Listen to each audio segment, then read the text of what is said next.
ഈ പാലം കണ്ട് മരിക്കാൻ പറ്റുമെന്ന് ഒരിക്കലും ചിന്തിച്ചതല്ല. നമ്മൾ കുടിച്ച വെള്ളത്തിൽ പോലും വിചാരിച്ചില്ല ഇങ്ങനെ ഒരു പാലം ഇപ്പോഴും ഇവിടെ വരുമെന്ന്.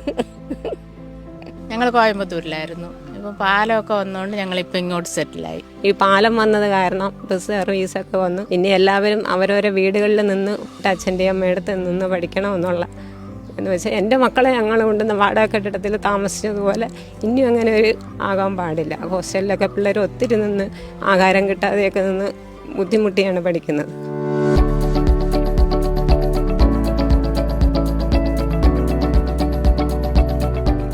ഇത് കുമ്പിച്ചൽക്കടവ് പാലം.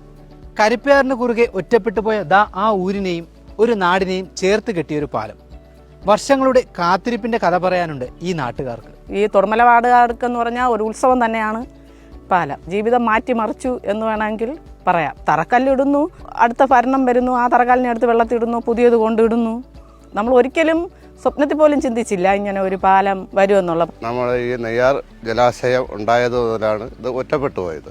ഒരു വാർഡിൽ തന്നെ 3 കടത്തുകളുണ്ട്. ഈ കടത്തുകാർ വേണം ഈ വാർഡിലേക്ക് എത്താൻ വേണ്ടി. അങ്ങനെയാണ് ഇത് തികച്ച് ഒറ്റപ്പെട്ടു പോയത്. അന്നൊക്കെ ഇന്നത്തെ പോലെ കുറച്ച് ഇതൊന്നും അല്ല ഉള്ളത്. ബാഗില്ല, ഒന്നുമില്ല. നമ്മുടെ എല്ലാം കയ്യിൽ ചുമന്നുകൊണ്ടാണ് സ്കൂളിൽ പോകണേ. വെള്ളത്തിന് ആ സമയത്തിന് പോകണം. ഇവിടെ നേരത്തെയും ബുദ്ധിമുട്ടുള്ള കാരണം ഒത്തിരി പേര് ഇങ്ങനെ തൊടുമല വാർഡിലുള്ള മിക്ക പിള്ളേരും ഇവിടെ ഹോസ്റ്റലുകളിലാണ് നിന്ന് പഠിച്ചത്. അപ്പം ആ ഇത് വരാതെ നമ്മുടെ സ്വന്തം വീടുകളിൽ അച്ഛൻ്റെയും അമ്മയുടെയും കൂടെ നിന്ന് പഠിക്കണമെന്നുള്ള ഒരാഗ്രഹം എല്ലാവർക്കും ഉണ്ട്.